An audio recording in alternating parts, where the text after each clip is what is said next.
Buenas tardes. En primer lugar, pues agradecer a la organización la posibilidad de estar aquí y, como no, agradecer la presencia del consejero de Agricultura y Desarrollo Rural, del director general de Bantierra, del presidente de la Fundación de los Colegios de Ingenieros Agrónomos y de directores y de todos ustedes. Para mí es una enorme satisfacción estar aquí con todos ustedes esta tarde en este marco impresionante de Bantierra. La verdad es que me trae recuerdos porque durante 6 años estuve interno en un colegio que había un poquito más allá, que ahora ya no tiene internado, que es Escolapios, y pasaba con bastante frecuencia por aquí delante del casino mercantil, con lo cual pues, me trae recuerdos emocionantes de mi niñez y de parte de mi juventud. Por tanto, en este escenario voy a tratar de hablar y de contarles algunas ideas que todos ustedes conocen, porque yo creo que no voy a decir nada nuevo, lo único que a lo mejor trataré de hacerlo de manera ordenada para darle sentido al conjunto de una presentación que lo que pretende es hablar de innovación en el sector agroalimentario. Con este índice, en principio, pues contarles cómo es la innovación en el sector agroalimentario en este momento, en qué se innova más, en qué ámbitos tecnológicos y no tecnológicos se está trabajando. Después, analizar con todos ustedes algo que ya se ha comentado, lo ha comentado el decano del Colegio de Ingenieros Agrónomos, de los retos que tiene por delante el sector agroalimentario. Después, algunas ideas muy concretas de por qué es importante innovar. Y luego me gustaría detenerme también en las áreas fundamentales en las que se va a producir innovación, porque es en las que se está produciendo generación de conocimiento en este momento, y acabar pues, con algunas ideas generales. Esa sería un poco la idea. Para hablar de los datos, todos los datos que vaya a utilizar en la presentación, respecto a cómo se está innovando, son datos que se publicaron en el mes de diciembre del año pasado, proceden de la encuesta de innovación que publica el INE todos los años y que se realiza con carácter obligatorio a todas las empresas de más de 10 trabajadores. Por tanto, es sesgado, no representa la realidad del conjunto del sector agrario y agroalimentario, porque tenemos muchas empresas familiares, muchas explotaciones familiares, muchas pymes que no están recogidas ahí, pero nos da una idea comparativa con lo que ocurre con otros sectores. Y esos serían los primeros datos. ¿Cuánto innova el sector agroalimentario? El sector agrario y agroalimentario, ¿qué lo vamos a ir diferenciando? Pues de todas esas empresas que tienen más de 10 trabajadores, en el sector agrario invierten en innovación tecnológica todos los años en torno al 5%. Es una cifra que desafortunadamente va cayendo en los últimos años. A pesar de que la intensidad de innovación aumenta, la cifra cae. No cae en el sector agroalimentario, la transformación agroalimentaria se mantiene o incluso se eleva. ¿Y cuánto invierten estos sectores? Las empresas que invierten, ¿cuánto invierten? Pues lo vemos ahí, una intensidad de inversión en el sector agrario 0,41%. Eso significa que de las ventas el 0,41% es lo que dedican a innovación. En el sector de transformación algo más. Y si lo comparamos con el conjunto del sector económico, pues las cifras en la transformación están por encima, en la producción primaria están por debajo. Vaya, una pena con los colores amarillos, no se van a ver, pero bueno, las ideas, ¿en qué invierte el sector agrario y el sector de la transformación cuando estamos hablando de innovación tecnológica? Pues hay un porcentaje de estas empresas que hacen innovación interna, muy pequeño, pues prácticamente un 10% en el sector de la producción primaria, en torno a un 24%, no me acuerdo de la cifra con seguridad, pero anda por ahí, en el caso de la transformación agroalimentaria. Lo que sí que hacen en todos los casos es también comprar muchos equipos informáticos, muchas tecnologías, maquinaria, etcétera. Todo eso es donde están concentrando la inversión en innovación las empresas que trabajan en estas áreas, en innovación tecnológica. Y lo que llama la atención es lo que invierten las empresas en lo que es innovación no tecnológica. Si antes hablábamos del 5% en el sector primario y de un 20% en el sector de la transformación, cuando nos vamos a la innovación organizativa, la innovación de modificación de la entrada en el mercado, las cosas cambian. Vemos que el 16% de las empresas han innovado en el periodo entre 2014 y 2016. Y en el caso de la transformación agroalimentaria, el 28%. Y cuando uno piensa en alguno de los sectores, pues el sector porcino, un sector muy importante, o el sector de la horticultura, otro sector también muy importante en nuestro país, ves que detrás lo que hay es continuamente una innovación en los procedimientos de entrada al mercado, en las presentaciones de los productos, es decir, en todo lo que es la modificación de acceso a otros puntos de comercialización. Por tanto, importante, esa cifra es más importante la innovación organizativa que la innovación tecnológica en cuanto a empresas implicadas en esa labor. Y si hemos visto tecnológica y organizativa, vamos a ver qué les importa cuando innovan las empresas. Pues otra vez se ve bastante flojito por los colores, pero lo que les importa más a las empresas que innovan en tecnología son básicamente los productos que venden. Estamos hablando de cifras del 64% en el caso de las empresas que innovan en el sector primario, 74% de empresas innovadoras se centran en los productos. Los procesos también les preocupan, un poco menos, 59%, 48%, y otras actividades, y concretamente no se ve bien ahí, pero la reducción de los impactos ambientales, que a veces se critica a los sectores agroalimentarios porque no les preocupa ese tema, pues les preocupa entre un 18 y un 20% de las empresas que innovan lo hacen pensando en esos ámbitos. Por tanto, sí que hay, además del producto, además que lo que se lleva al mercado, hay otros ámbitos en los que innovan las empresas agroalimentarias. Vamos a centrarnos en el siguiente punto. Viendo ya cuál es el nivel de innovación, vamos a ver cuáles son los retos que tiene el sector agroalimentario por delante. Y básicamente esos retos son los que mueven y los que orientan los vectores de la innovación.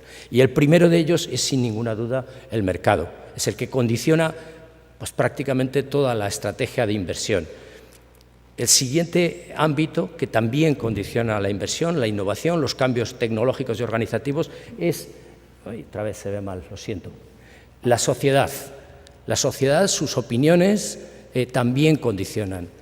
Las condiciones de producción, el cambio climático específicamente, es algo que nos va a obligar a ir cambiando en todo el conjunto las prácticas y la forma de hacer las cosas. Y en última instancia también todo el tema relacionado con la economía circular, que nos obliga a cambiar la visión general de cómo llevar a cabo el proceso productivo.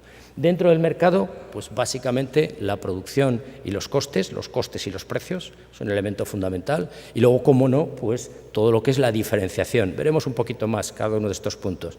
Cuando nos centramos en la sociedad, pues el primer eslabón con el que se encuentra el conjunto de la cadena de valor agroalimentaria es la distribución. Y esa es la que, en principio, entre comillas, traslada los intereses del mercado, de los consumidores, hacia la cadena de valor.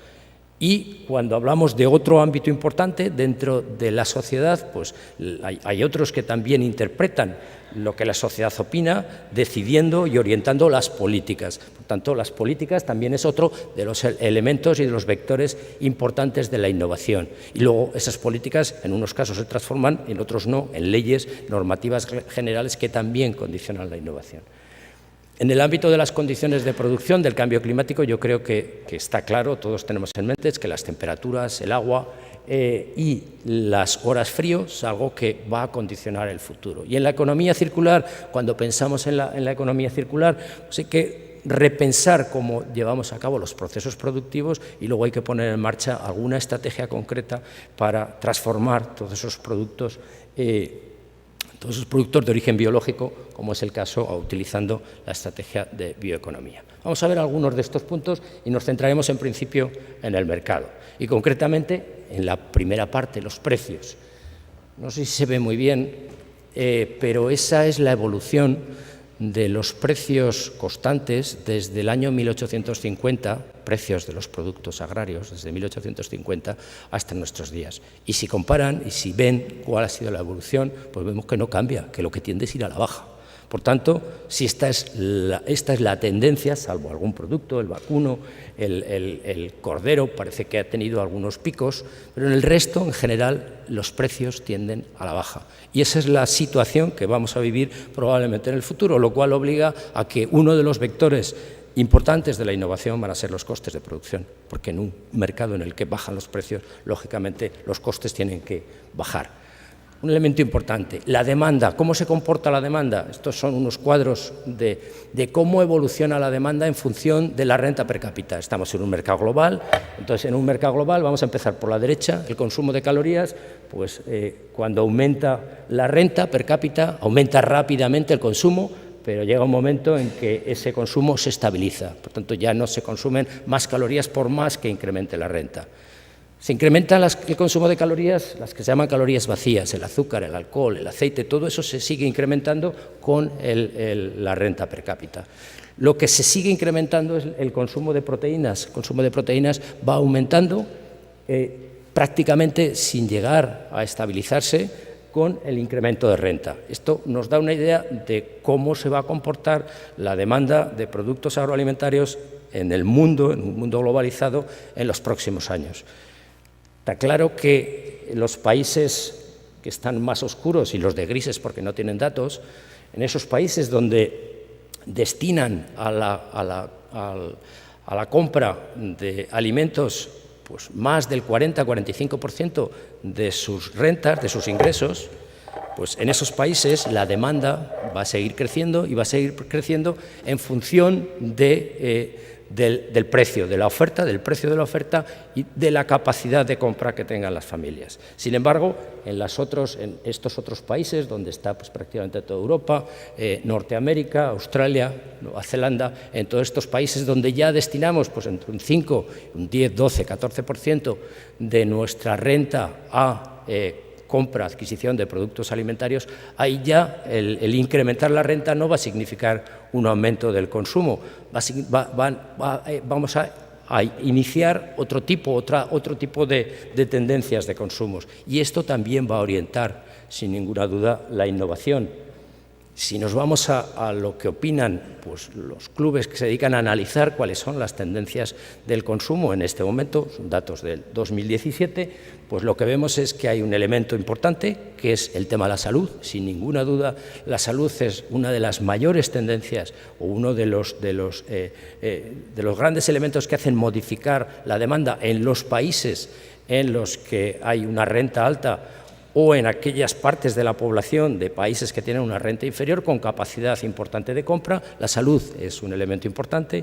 El otro elemento importante es el ámbito de la naturaleza, la sostenibilidad, todo lo relacionado con el mantenimiento de las condiciones de futuro de nuestro planeta, lo veremos más adelante.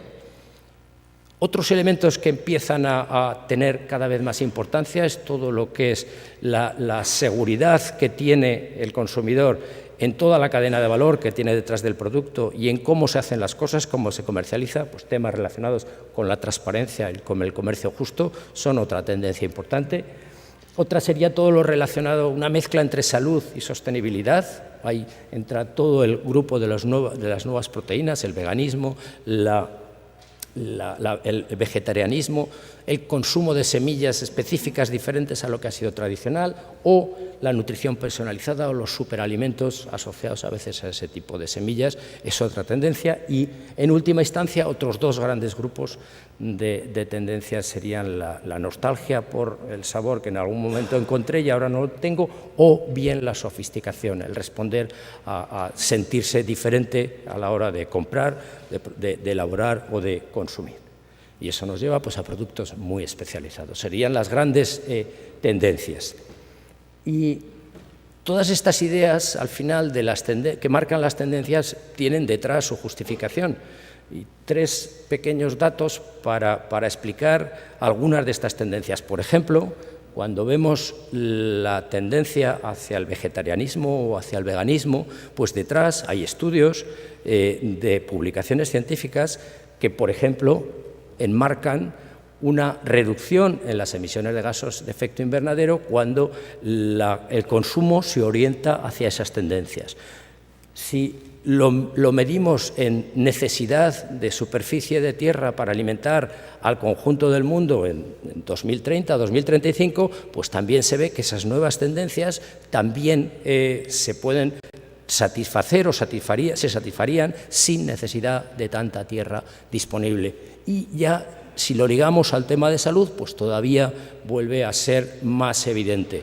Determinadas tendencias de consumo también se asocian a más salubridad y, por tanto, más esperanza de vida y más calidad de vida a lo largo del periodo de vida de las personas.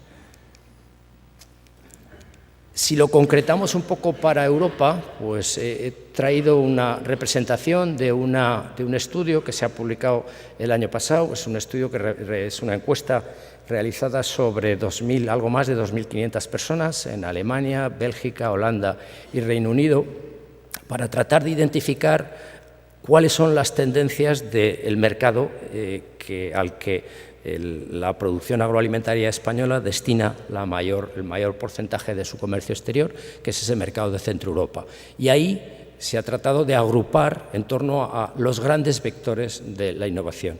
Y lo que se ve claramente es que hay dos vectores que marcan un poco el futuro y la tendencia del consumo, y son la sostenibilidad y la salud. Y lo que vemos ahí, de ese conjunto de encuestas, de algo más de 2.500 encuestas, pues hay un 15% de las personas consultadas que no les importa mucho ni la salud ni la sostenibilidad. Hay un 33%, creo que va por ahí, 30-33% de la población que le importa un poco la sostenibilidad y le importa un poco la salud. Hay un 22% que le preocupa un poco la sostenibilidad y mucho la salud, y hay un 31% de la población que claramente le interesa y se mueve cuando elige los productos en el supermercado por estas dos tendencias, salud y sostenibilidad. En su conjunto, por tanto, vemos que, quitando ese 15%, el resto de los consumidores les interesan estos temas y, por tanto, van a tomar decisiones de compras orientadas por esas grandes tendencias. Y esto lo ven claro las grandes marcas. No tenemos nada más que entrar en las estrategias de publicidad de las grandes marcas y vemos que detrás, pues, una empresa concreta, una gran multinacional de la alimentación, está pensando en los Objetivos de Desarrollo Sostenible del Milenio, otra está pensando en la salud, otra está pensando en el medio ambiente, otra está pensando también en la salud, incluso alguna empresa española, alguna asociación de empresas españolas está pensando en la salud y está mandando mensajes a los consumidores en esa línea.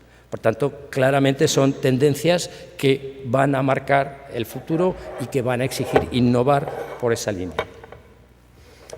El siguiente grupo importante es el de la sociedad, el vector de innovación basado en lo que opina la sociedad. Y como decía antes, el primero que interpreta la opinión de los consumidores es la distribución.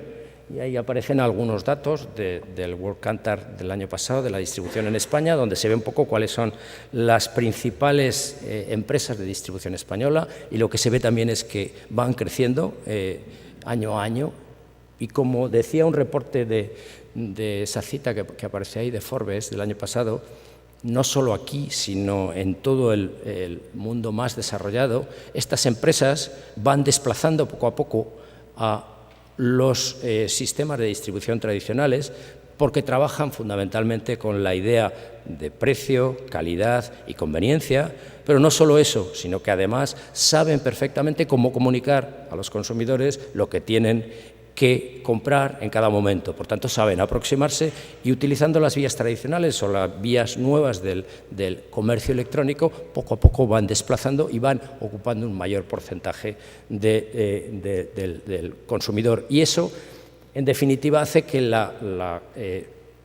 la cadena alimentaria, la cadena de valor agroalimentaria, al final se vea condicionada por la opinión de estas grandes empresas de distribución, porque al final con sus diferentes estrategias, con sus diferentes exigencias, están marcando cuáles son las formas de hacer las cosas a lo largo de toda la cadena, desde el suministrador de inputs hasta el último transformador. Y otro elemento importante que marca la innovación y que va a marcar las tendencias son las políticas. Y he recogido solo las políticas de la Unión Europea porque creo que en su conjunto nos afectan y además están perfectamente definidas en casi todos los ámbitos hasta más allá del 2030. Por tanto, nos pueden orientar claramente hacia dónde vamos. Y la primera política importante es la relacionada con la salud pública. Y en la salud pública hay dos elementos fundamentales. Los antimicrobianos en producción ganadera es un objetivo prioritario no solo para la política europea, sino a nivel global. Y los fitosanitarios es otro elemento importante. Aparece el bienestar animal porque lo gestiona también la política de salud pública de la Unión Europea. Por tanto, esos dos elementos fundamentales, reducir el uso de fitosanitarios tal y como los aplicamos hoy y reducir el uso de antimicrobianos sustituyéndolos por otros elementos. Otra política importante de la Unión Europea, luego entraremos en algún detalle más en estos ámbitos, es la de cambio climático. El cambio climático, todos hemos acordado, todos los países, bueno, casi todos los países del mundo, hemos consensuado que vamos a intentar que la temperatura global del mundo no supere 2 grados centígrados sobre una base de referencia. Y eso significa hacer cosas, reducir la emisión de gases de efecto invernadero. Y ahí vemos un poco cuáles son las reducciones que se han acordado ya en la COP21, COP22, COP23. Se ha acordado que para 2020 hay que reducir un 10%, con general en todos los sectores difusos, y el sector agrario es sector difuso, y en general, con alguna precisión que luego comentaré, para el 2030, desde el 20 al 30 hay que reducir un 30% las emisiones en los sectores difusos. Y incluso en el 23 se ha ido más allá y se ha decidido que vamos hacia los sectores carbono neutrales, es decir, que el sector agroalimentario tiene que ser neutro en cuanto a emisiones de carbono. Y eso condiciona sin ninguna duda la agricultura, porque el sector agrario aporta en torno al 10% de las emisiones de nuestro país. El ámbito de la economía circular, se van tomando medidas. Se ha tomado medida, por ejemplo, en el ámbito de los plásticos. Todos los plásticos para el 2030 tienen que ser reciclables. Eso parece sencillo, pero hoy en el mercado no hay prácticamente plásticos reciclables, con lo cual exige tecnología y exige organizar los sistemas de producción para adaptarse a esa condición. En el ámbito ambiental, en la política ambiental, pues la política ambiental, cuando uno entra allí en la web de la Unión Europea, lo que está viendo es sostenibilidad, crecimiento verde, biodiversidad, ecosistemas, toda una serie de objetivos que, aunque no se plasman en nada concreto, luego condicionan el resto de las políticas. De hecho, cuando uno va a la comunicación de noviembre de la PAC, de la Unión Europea, pues lo que ve es que todas las políticas anteriores y todos los grandes objetivos anteriores están metidos ahí. Por tanto, la política agrícola común se va a basar en que primero habrá que cumplir con todas esas otras políticas y eso obliga al sector agrario a trabajar en esa línea. Y aunque no lo hace referencia, pero he querido, en el documento de la política agraria, he querido hacer una referencia también a los biocombustibles. Parece que están ahí escondidos, pero también afectan de alguna manera. A partir del 2030 se reduce los biocombustibles obtenidos a partir de transformación de primera generación, pero se obliga a aumentar las biotransformaciones de segunda y ulterior generación. Es decir, los biocombustibles van a estar ahí detrayendo también parte de la producción o de los recursos de origen biológico que van destinados a la alimentación humana.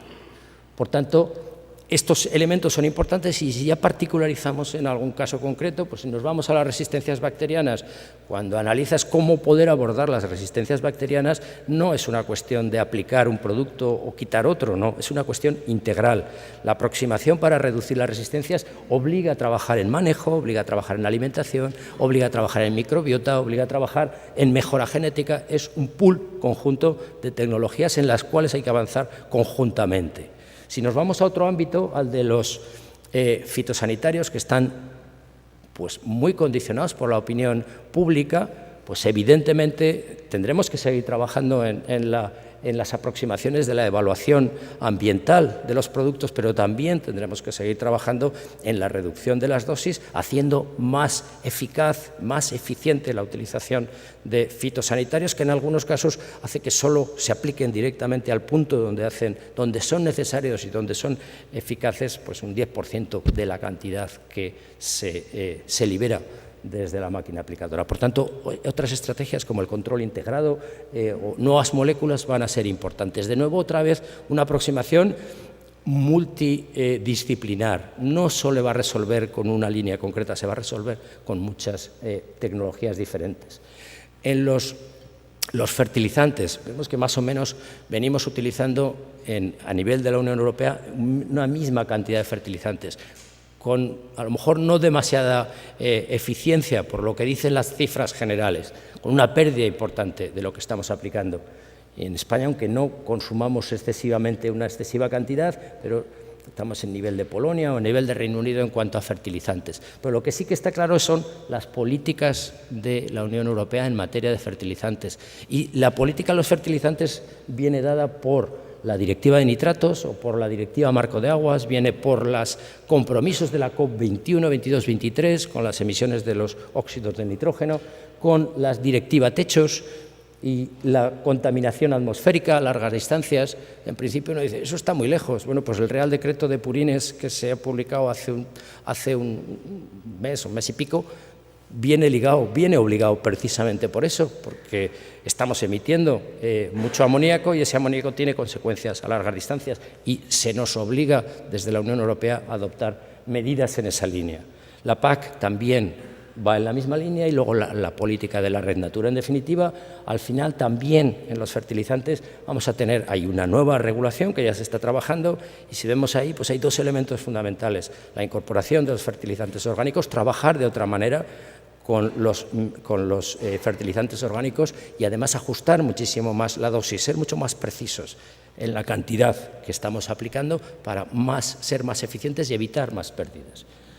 En las políticas de emisiones de gases de efecto invernadero, pues ahí es lo que decía antes, a los sectores difusos en la COP23 ya nos han dicho a España cuánto nos toca bajar. Nos han dicho que para el 2030 tenemos que bajar un 26% nuestras emisiones y eso significa trabajar en el conjunto agroalimentario también, básicamente en el sector agrario, para avanzar hacia esa neutralidad en cuanto a las emisiones de carbono. También en la COP23 han acordado y lo han escrito en qué tenemos que ir pensando. Y lo que nos están diciendo es que tenemos que pensar en manejar los suelos, integrando carbono, salud, fertilidad y agua. Tenemos que trabajar conjuntamente en ese ámbito, tenemos que trabajar en el conjunto de los sistemas agrarios, tenemos que ir hacia utilizar de forma eficiente los nutrientes, hacia la gestión de estiércoles y a cambiar un poco o adaptar los sistemas de manejo en ganadería. Vamos a otro bloque, al bloque de las condiciones de producción y el cambio climático. Ya me da miedo pasar a la diapositiva porque no sé lo que se va a ver en la siguiente.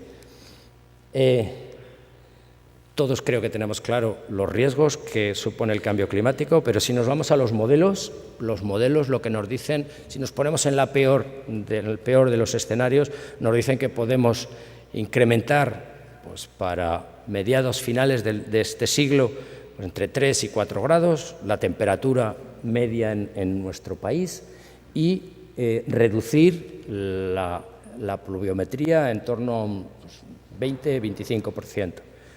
Si nos acercamos los modelos, por tanto conseguimos más precisión y vemos lo que dicen los modelos para 2030, pues en función de… Hay una publicación reciente que es interesante verla porque la tenemos ya ahí encima, una publicación de María Blanco, de la Politécnica de Madrid, en la que ha utilizado una serie de simulaciones para ver qué es lo que puede ocurrir entre abril y septiembre desde 2010 a 2030 y desde octubre a marzo del 2030. Y lo que se observa es que hay disparidad en los modelos, pero parece que claramente para el 2030 podríamos tener un incremento de temperaturas, especialmente de abril a septiembre. Los modelos dicen entre 0,3 y 1,2 grados, y eso es mucho.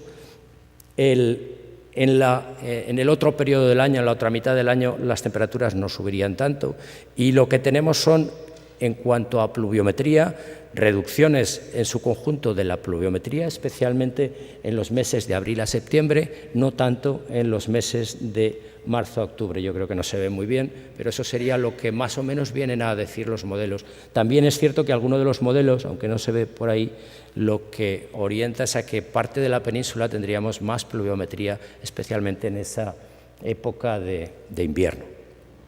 Bueno, en cualquier caso, yo creo que todos tenemos claro las consecuencias de este cambio climático y de este incremento de las temperaturas y reducción de la pluviometría, porque eso sin ninguna duda va a afectar a la productividad de las plantas, en su conjunto va a afectar a la polinización, va a afectar también al comportamiento del suelo.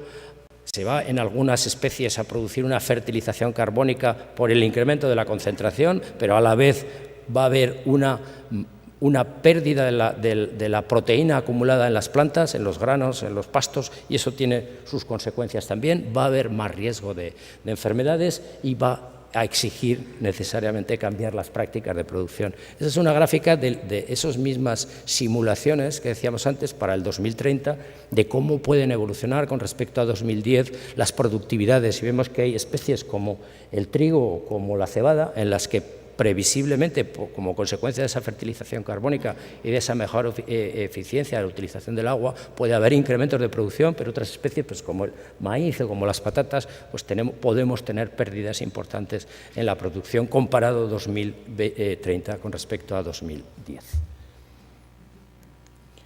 En ganadería vamos a tener efectos parecidos como consecuencia de la calidad de los pastos. También el incremento de temperatura supone menor fertilidad y, por tanto, más dificultad para conseguir rendimientos y productividad numérica, especialmente, lógicamente, los animales en extensivo.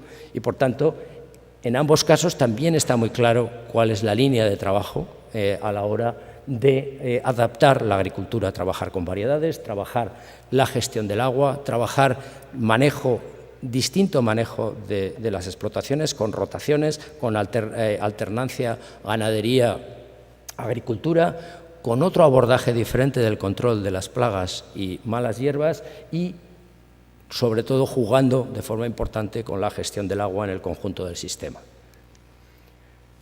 El último ámbito que nos va a cambiar un poco la visión también o la línea de la innovación, pues va a ser la economía circular. La economía circular, yo creo que todos tenemos claro que hemos pasado de una economía lineal a una economía del reciclado, en el que lo que hacemos es aquello que nos utiliza, tratar de utilizarlo y valorizarlo, y de ahí vamos a pasar a un escalón más importante, que es el de la economía circular, donde la idea básica es rediseñar los sistemas de producción para que no se generen residuos. Y eso al sector agrario, al sector agroalimentario, a la cadena de valor, también le obliga a repensar todos los procesos.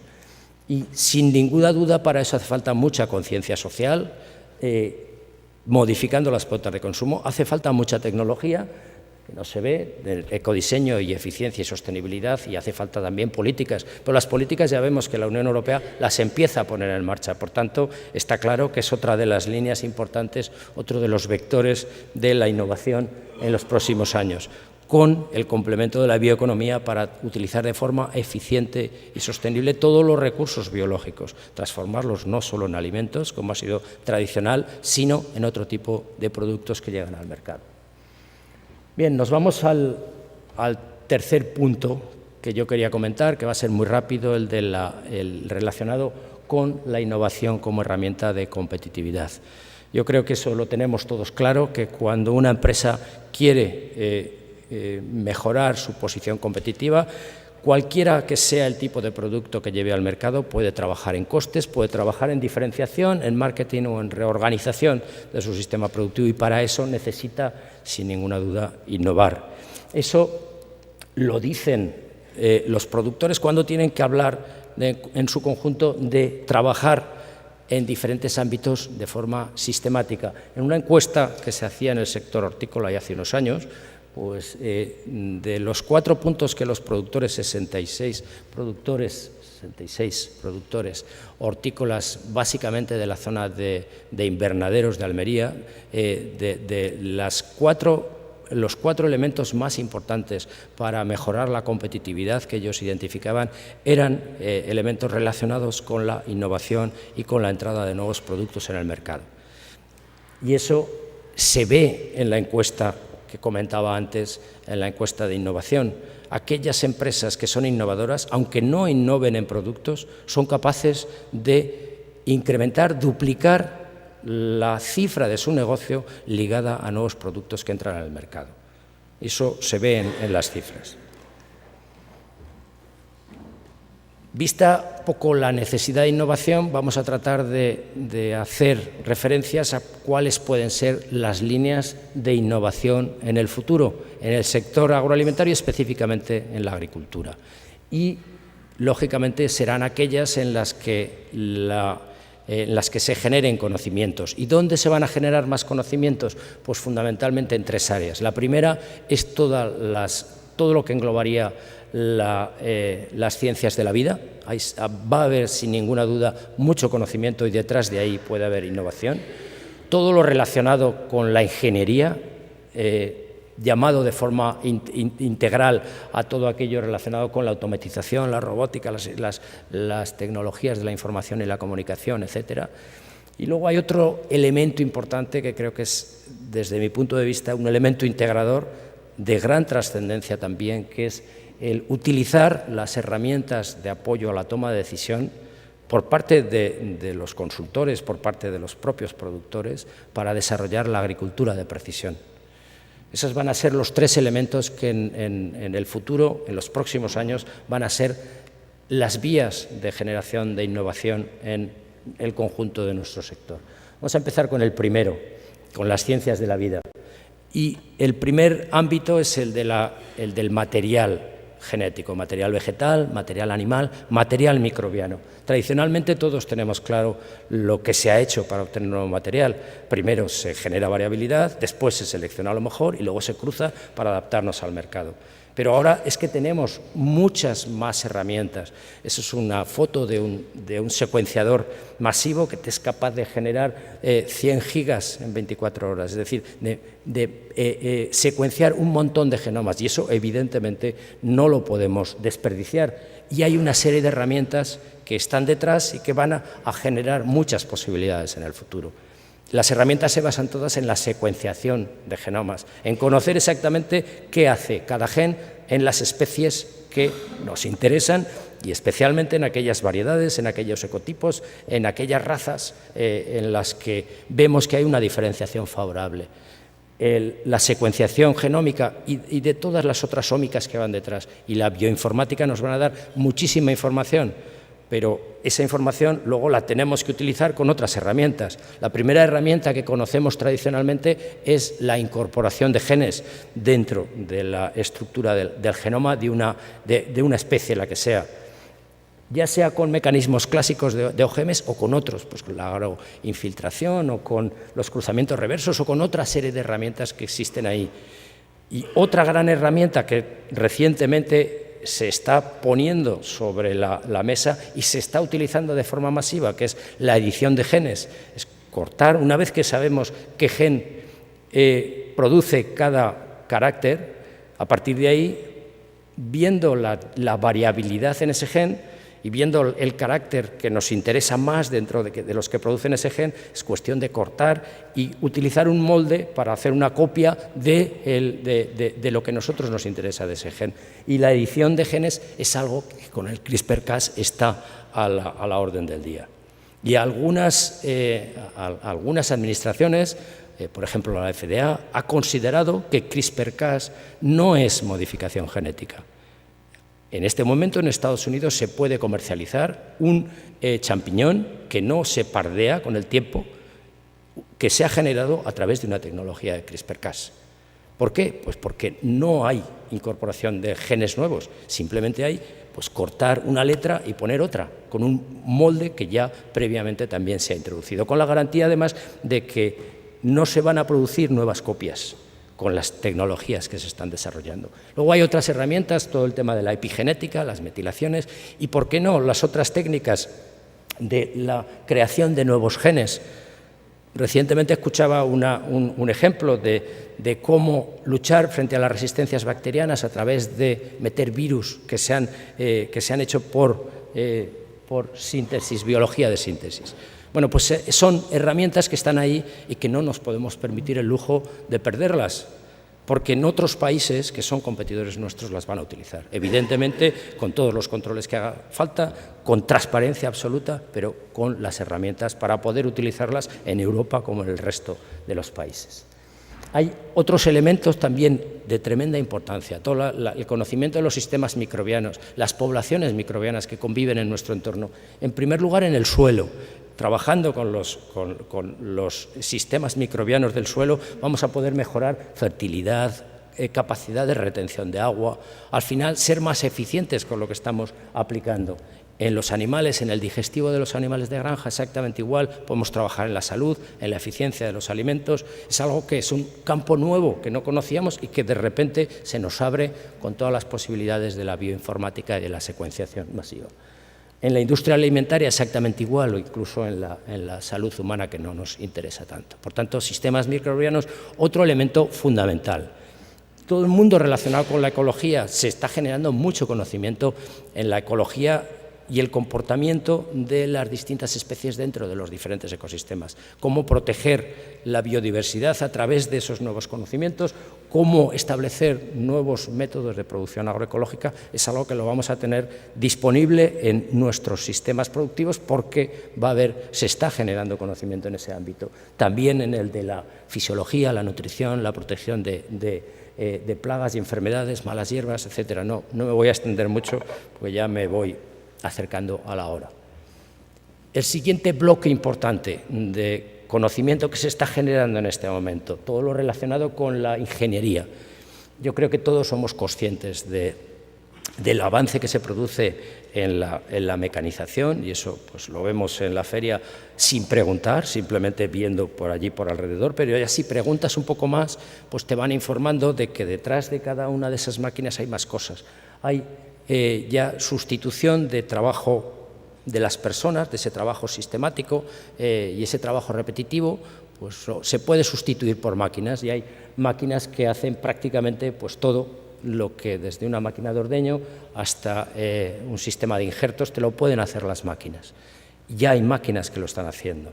Y el siguiente paso es ya no solo hacer esas tareas de forma sistemática y repetitiva, sino tomar decisiones. Y ahí es donde entra el siguiente elemento importante, que es la robótica.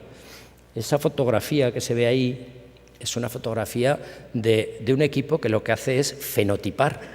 Es decir, tú siembras, tú metes en esa superficie muchas variedades, muchos cruzamientos, y ya no haces la selección con una persona que va, mide, etcétera, etcétera. La selección o la caracterización de los distintos genotipos que hemos obtenido por esos cruzamientos, la caracterización de eso la hace una máquina.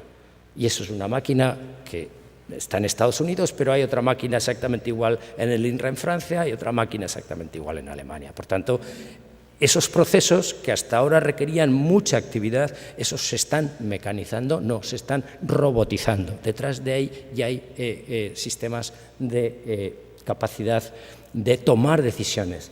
Otro ejemplo sería pues, la recolección de kiwis que aparece ahí, ¿no? Al final el sistema es capaz de decidir si el kiwi está maduro o no. Ya no hace falta una persona que es el que o si está en el estado de madurez que corresponde o no. Todo el ámbito relacionado con la sensórica. Cada vez vemos en el mercado sensores más complejos que son capaces de aportar mucha más información. La aviónica, las ciencias del espacio. España va a lanzar en los próximos días un satélite, el PAZ. Este satélite se va a poder utilizar en investigación. Tiene una resolución de 25 centímetros, va a pasar 5 veces al día. nos va a poder mandar imágenes que vamos a poder utilizar. ¿Para qué? Pues para tomar decisiones que facilitarán la actividad en el sector agroalimentario y en el agrario en concreto. Luego, todas las tecnologías de la información y la comunicación se están desarrollando a un ritmo muy rápido y cada vez van más rápido. Pues de todas las tecnologías de redes, las de comunicación, cloud computing, tecnologías de procesamiento de la información, todo eso va muy deprisa. Y va muy deprisa y se va a poder aplicar en el propio sector agroalimentario. Se va a poder aplicar de manera integrada, de manera conjunta, a través de las herramientas de apoyo a la toma de decisión para esos consultores, para esos técnicos, para esos ingenieros que van a estar apoyando al agricultor y ¿por qué no también para el propio agricultor? Y siempre desde mi punto de vista pensando en lo que nos requieren todas esas políticas y nos requiere la sociedad, es que apliquemos la agricultura de precisión.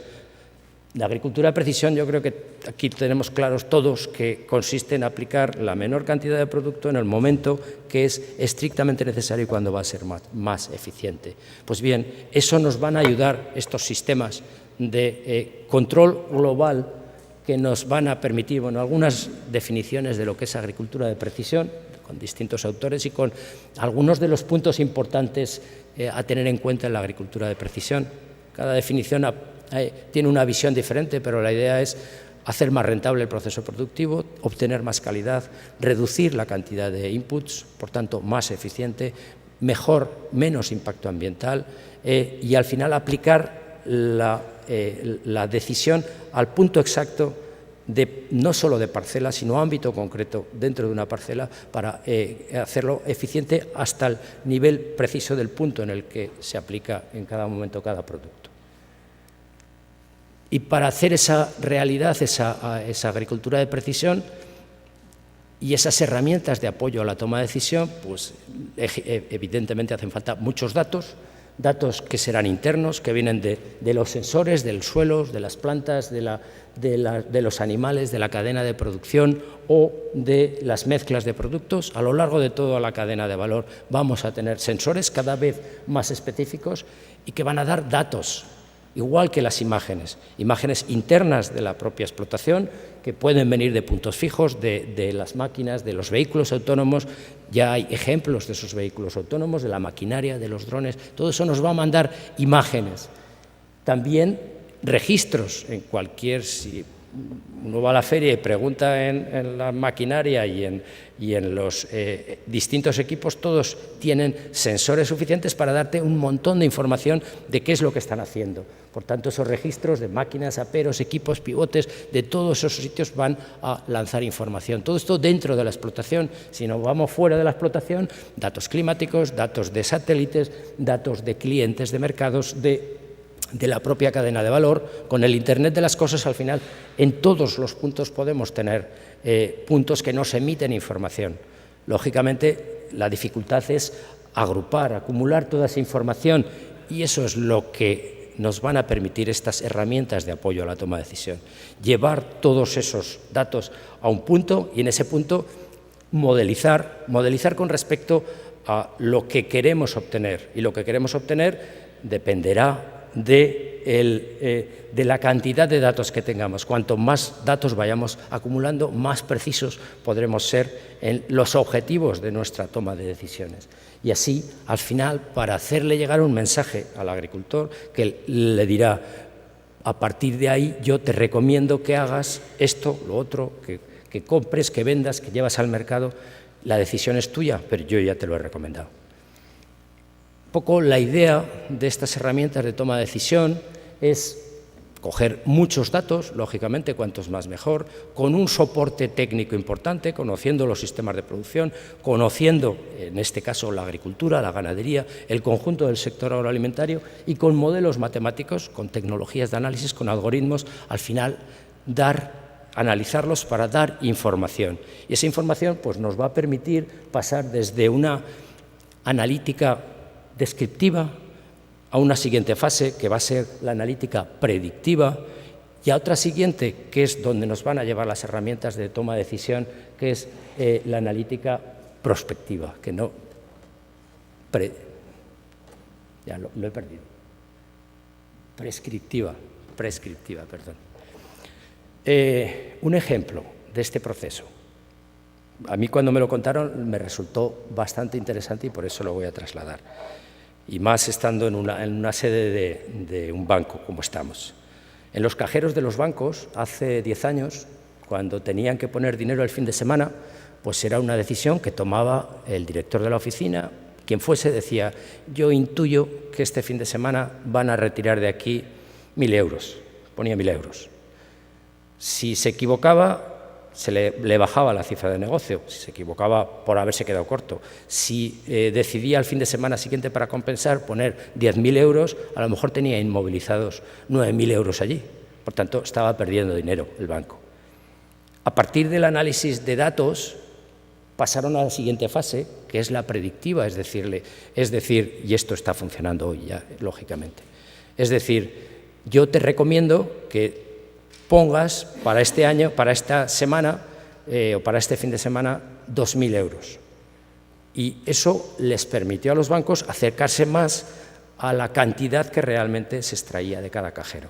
Y en este momento en lo que están la gran mayoría de los bancos es en la siguiente fase de ya hacer un análisis con los datos de los últimos 5 o 6 años de extracción de fondos de ese cajero, en función de si es fin de semana largo o si es fin de semana corto, si hay previsión de fiestas, no hay previsión de fiestas, en función de ese análisis de Big Data, acertar o dejar o recomendar poner en ese cajero una cantidad que normalmente se aproxima a la que realmente se extrae, con un algoritmo que es capaz de cada fin de semana calcular para todos los cajeros de ese banco la cantidad exacta en la que se ha aproximado o no se ha aproximado, con lo cual al fin de semana siguiente mejoran los datos. Y este es un proceso reiterativo que al final, a lo que nos lleva es a que el cajero no se va a equivocar en la cantidad que se va a sacar de dinero ese fin de semana. Por tanto, el banco está haciendo una inversión exacta, ajustada a lo que necesita. Y hacia ahí vamos con estas herramientas de apoyo a la toma de decisión en la agricultura. Al final, a una gran cantidad de datos procedentes de distintos ámbitos que se utilizarán para la toma de decisión. Y dos ideas muy rápidas para concluir. La primera, no nos podemos dormir porque hay muchos que están en países terceros que tienen muchas ganas de entrar en el mercado comunitario, que es nuestro principal mercado, y vienen muy fuertes en innovación y quieren vender aquí. La segunda idea importante también es que para innovar normalmente pensamos, yo me lo hago en mi casa. Pues no, cuanto más grande es el grupo que trabaja para hacer innovación, más eficientes. Y eso lo tienen claro las grandes empresas, colaboran entre ellas para avanzar más deprisa en aquello que no es competencia de los mercados.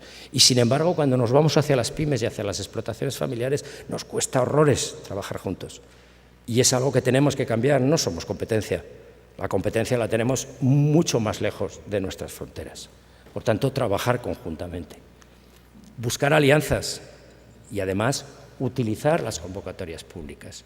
De esas empresas innovadoras del sector agrario que comentaba al principio, de esas 450, más o menos un 25% reciben fondos públicos, de la Comisión Europea, del Estado y de las comunidades autónomas. Hay un 75% que no reciben fondos porque no los piden, no los buscan. Por tanto, busquemos, y además las convocatorias, el sistema de grupos operativos que se ha abierto en el marco del pilar del desarrollo rural de la PAC, es una herramienta buena porque obliga o propicia el trabajar conjuntamente.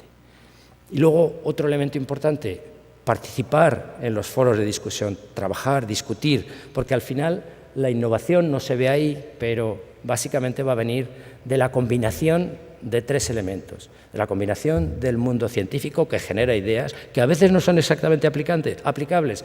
Es que probablemente lo que tiene que hacer es generar conocimiento. Quien va a aplicar esas tecnologías, quien va a aplicar y va a transformar ese conocimiento en innovación y en prácticas a nivel de las explotaciones son las empresas intermedias, las empresas que sean capaces, los consultores que sean capaces de coger la información y transformarla, metabolizarla y ponerla en práctica, y los emprendedores. Ese es el triángulo virtuoso de la innovación: la ciencia, los clústeres y los emprendedores. Y ya no me queda nada más que vender un poco de mi libro también. Utilicen a los centros de investigación y a las universidades. Tenemos una gran cantidad de centros de investigación en nuestro país. Es prácticamente 1.700 grupos de investigación que trabajan en el sector agroalimentario en nuestro país, y que cuando en la encuesta esta les preguntan a los agricultores y a la industria agroalimentaria cuánto se fían de estos centros, ya sean de universidades o organismos públicos de investigación, pues la verdad es que es un poco frustrante que solo el 0,71% de los agricultores o solo el 3,28% de la industria de transformación agroalimentaria se acerque a un centro de investigación de la universidad o de las comunidades autónomas o del Estado para preguntar a ver qué puede ser conveniente para hacer innovación. Por tanto, acérquense. Las medidas de la EIP son importantes y van a ayudar, pero yo creo que, por aquí está José Antonio del CITA, si hablan con él, igual que conmigo, les diremos que estaremos encantados de que vengan y de involucrarnos todos para innovar, porque sin ninguna duda la sociedad va a seguir avanzando, el sector y las empresas tienen que responder, y tenemos al mundo científico que va a dar información. Y como decía el decano del Colegio de Ingenieros Agrónomos al final de sus palabras, es fundamental el colaborar, el establecer una colaboración y una participación todos para avanzar en la innovación. Muchas gracias.